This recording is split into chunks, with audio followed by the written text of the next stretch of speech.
alguma autoridade de forma individual aqui nesse momento. Mas eu queria que, na medida do possível, ministro, o senhor nos respondesse como é que você tem feito o acompanhamento dessa questão aí, dessa lei que existia antigamente, que hoje a gente nem sabe, não tem a certeza se ainda existe.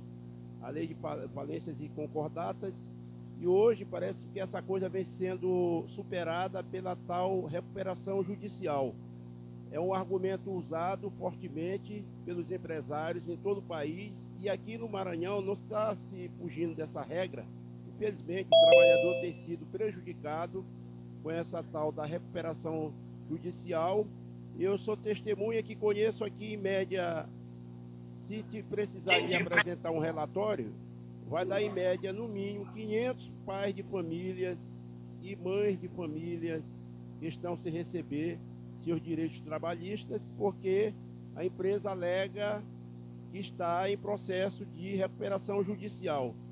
É como eu falei anteriormente, nós contamos, abaixo de Deus, com as autoridades judiciais aqui. E eu queria saber como é que Vossa Excelência aí está conseguindo administrar essa questão aí por esse excesso de solicitação de recuperação judicial, e qual é o mecanismo que você tem para auxiliar nesse momento a classe trabalhadora que está sendo penalizada.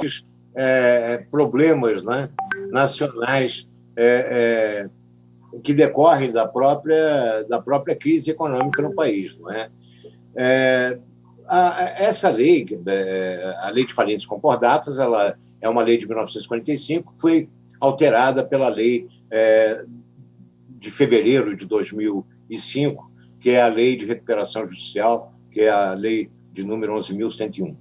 E a questão da recuperação judicial é que houve uma mudança de comportamento com relação ao critério, ao paradigma anterior, que era a Lei de Falências. A Lei de Falências, quando o empresário se tornava inadimplente, sem força para poder honrar seus compromissos, encerrava-se a atividade, decretava-se a falência e fazia-se a liquidação dos ativos para pagar os créditos, e normalmente a liquidação dos ativos não eram suficientes para cobrir todos os créditos de todos os credores. A mudança do comportamento legal, legislativo no país, para poder mudar essas condições, foi exatamente dizer o seguinte: a Constituição Federal de 88, ela traz como característica princípios fundamentais do Estado. O princípio fundamental do Estado, dentre a soberania, dentre o princípio da dignidade da pessoa humana, existe a valoração do trabalho, não é? E a livre iniciativa, quer dizer, prestigiar a valoração do trabalho e a função social da empresa e a livre iniciativa. Então, há um conjunto de fatores que é preciso que haja possibilidade de dar continuidade.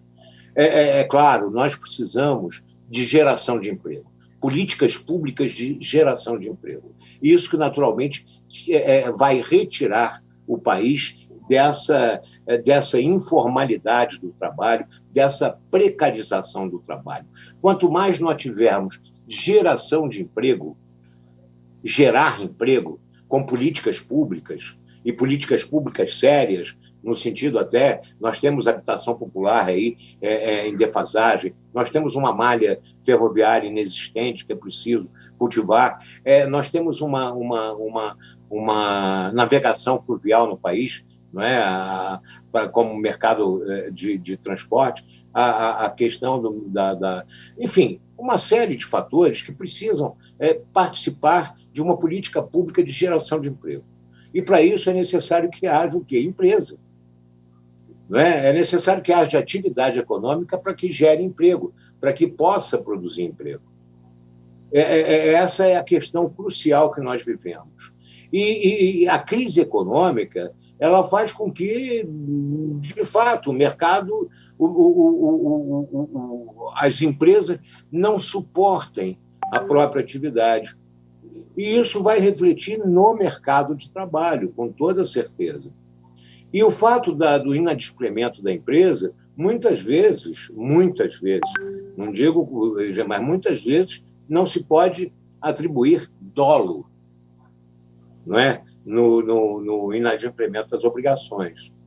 Não é? Nós tivemos, agora, por outro lado, o mercado ele tem uma característica de especulação, não é? Sobretudo o capital, que quando não vê, sobretudo o mercado internacional, não é? O capital internacional, não é? Quando não vê possibilidade de tirar lucro da atividade, ele vai embora, como aconteceu com a Ford no Brasil, não é? Que encerrou a atividade. E isso provocou, em termos de fechamento da empresa, 5 mil empregos diretos, ou mais de 5 mil empregos diretos. E, indiretamente, nós temos aí um contingente de atingidos pelo fechamento de mais de 20 mil pessoas. Isso, naturalmente, importa numa recessão.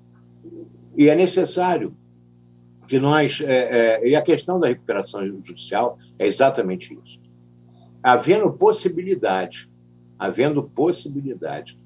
de a empresa em dificuldade econômica ter condições de sobreviver, o judiciário intervém através da ação de recuperação judicial para que possa, naturalmente, fazendo uma divisão de tarefas e uma gestão da atividade, torná-la de fato e torná-la efetivamente com possibilidade de recuperar-se. E, com isso, não provocar esse desemprego em massa. Porque o resultado da não recuperação é a extinção da empresa. E, naturalmente, a falência com o rateio dos ativos. Quer dizer, o que ela tem de crédito vai ser juntado e para pagamento dos seus credores. E, normalmente, é insuficiente. E, na recuperação, há uma gestão desse patrimônio e há uma gestão do ativo, até por uma administração extraordinária, uma administração que não é a administração da empresa, que vão gerir os ativos dessa própria empresa.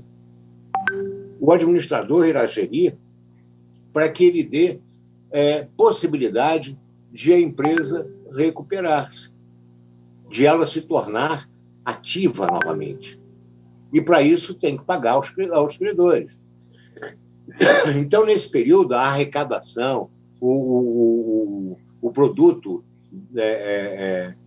decorrente da atividade empresarial, ele é administrado com esse fim, rateando, pagando proporcionalmente, enfim, os credores que têm mais privilégio, e o crédito trabalhista tem sempre um privilégio maior do que os demais créditos, não é?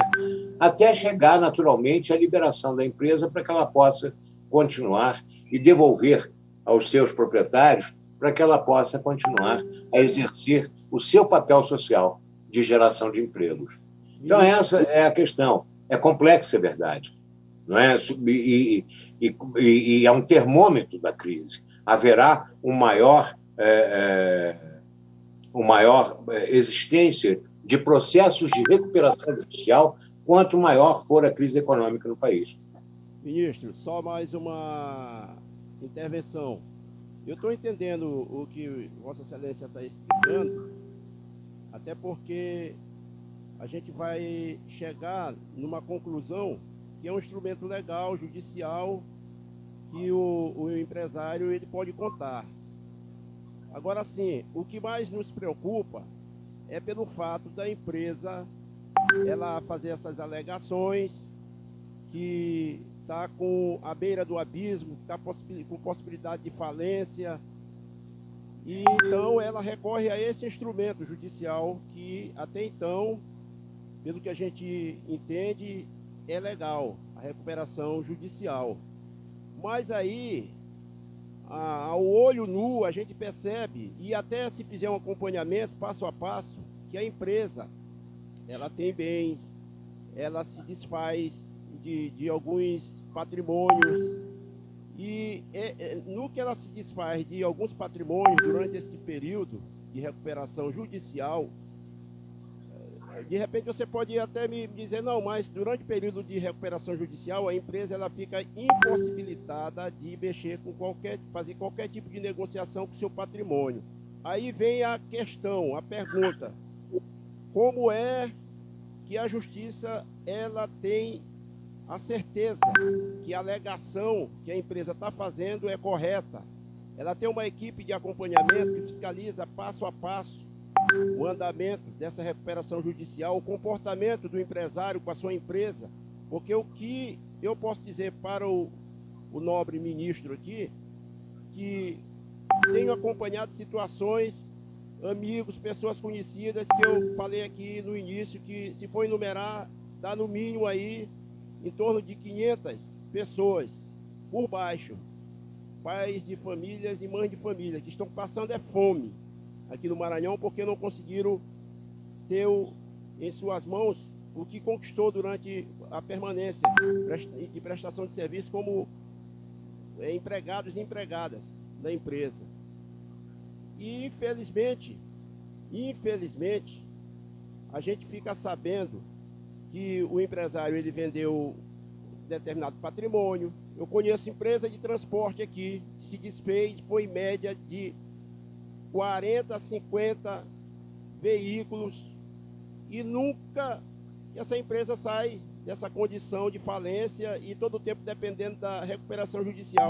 Aí, eu não quero que o senhor entenda como se fosse uma cobrança, mas um alerta, porque a justiça ela precisa acompanhar passo a passo melhor e até esclarecer para a sociedade esse acompanhamento, e isso não está chegando até nós, que somos, queira ou não, o porta-voz do ser humano aqui na Terra. A imprensa, ela recebe das autoridades e repassa para aquelas pessoas menos esclarecidas, que não têm acesso, como a gente tem, como nós estamos nesse momento, nesse cara a cara aqui, virtualmente, mas você olhando para a gente olhando para você, e você ouvindo da gente e a gente ouvindo de você, ministro. Olha, na realidade, nós estamos mudando o rumo da prosa, né, na medida em que saímos da área trabalhista para a área empresarial. E essa, naturalmente, não seria a competência da Justiça do Trabalho, sim da competência da Justiça Comum. Mas eu respondo com a maior sinceridade, sem, naturalmente, procuração, né, da área civil ou da área empresarial, para responder por eles. A questão é exatamente o seguinte: o processo de recuperação judicial é um processo judicial. Uma vez ingressado, ele tem requisitos. Não é deferido de imediato. Olha, eu estou em dificuldade financeira, entro com um processo de recuperação judicial e pronto, é deferido logo a recuperação judicial e, pronto, e a partir daí eu estou liberado do pagamento. Não é assim. O processo de recuperação judicial ele tem uma característica. Há uma ação judicial em que se decreta uma recuperação judicial. Normalmente é um processo iniciado pelo próprio credor, que não recebeu o seu crédito. E aí, naturalmente, com a quantidade de credores envolvidos, a lei determina exatamente o seguinte: o cumprimento de requisitos para se decretar a recuperação judicial. E a recuperação judicial não é indefinida no tempo, ela tem tempo.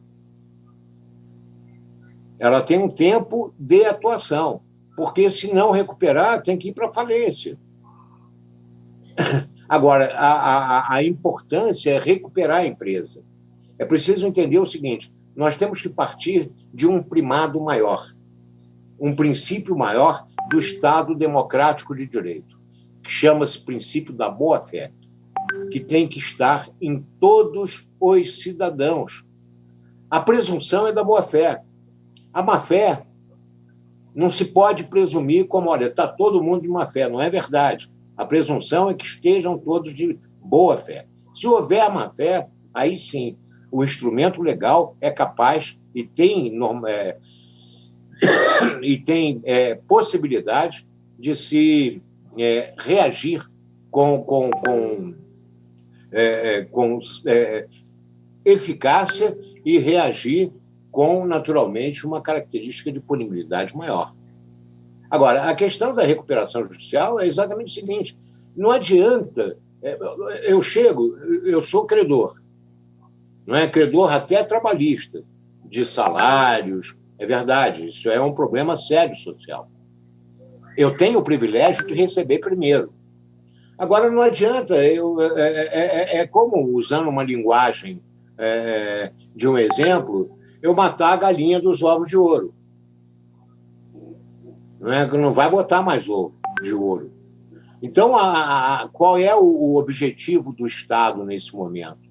É recuperar a empresa, é fazer com que ela volte a atuar com pujança, economicamente saudável, com suas dívidas todas pagas em dia.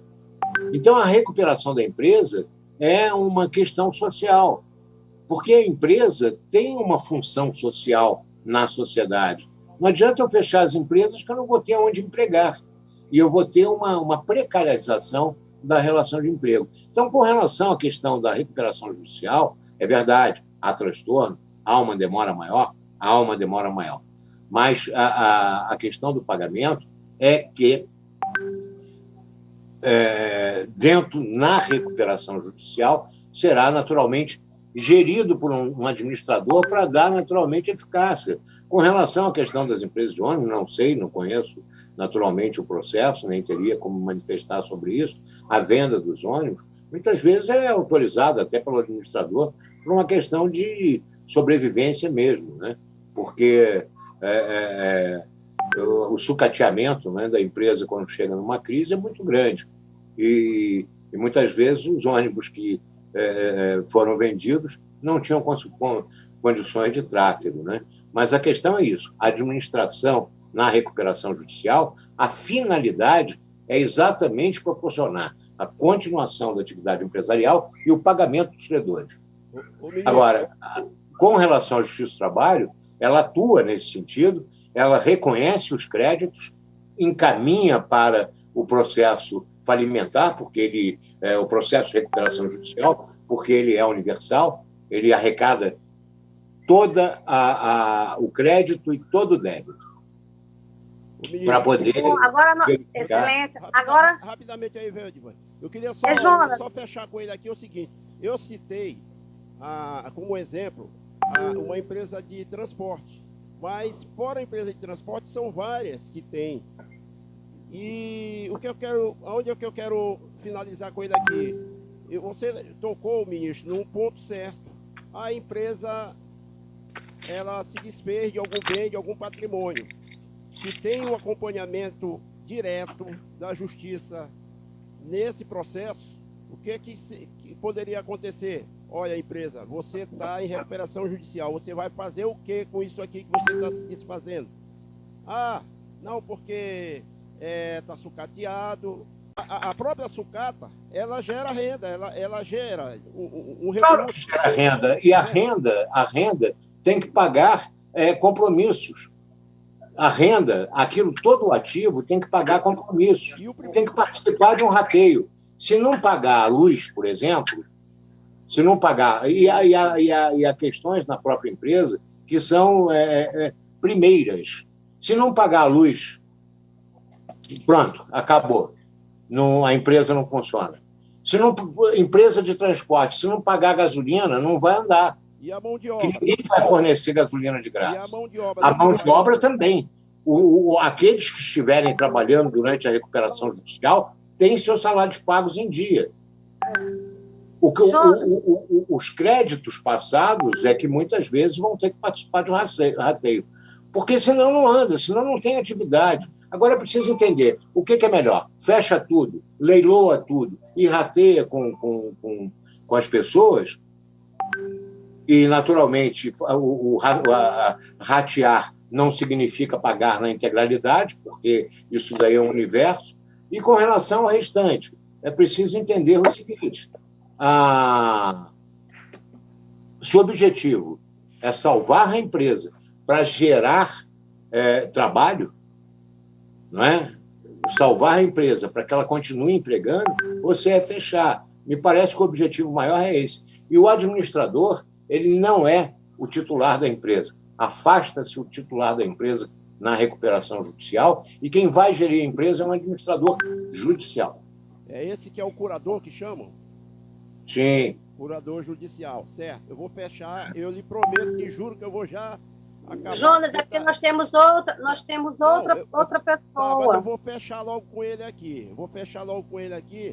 Ministro. Eu queria lhe perguntar o seguinte: qual é o canal disponível que aí a sua pasta tem, em caso de uma necessidade, a gente precisar enviar um relatório, entendeu? Pedindo até um amparo, um apoio, um acompanhamento mais próximo da justiça. São as ouvidorias, Jonas. A ouvidoria do Tribunal Superior do Trabalho, a ouvidoria do Tribunal Regional do Trabalho, é o meio de interlocução da sociedade com o Poder Judiciário. Essa ouvidoria, ela funciona realmente na prática, porque existem umas ouvidorias que, infelizmente, claro, não funcionam. A ouvidoria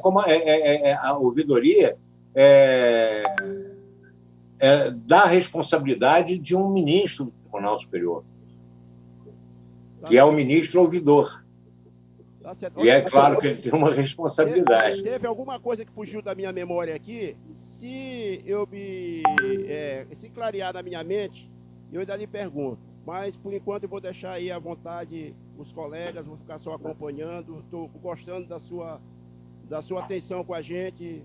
Lhe agradeço e espero que você se mantenha assim e que, se vier, porque esse país, todo dia há mudança. Você acorda, dorme como numa pasta, às vezes, quando acorda, já não está mais nela.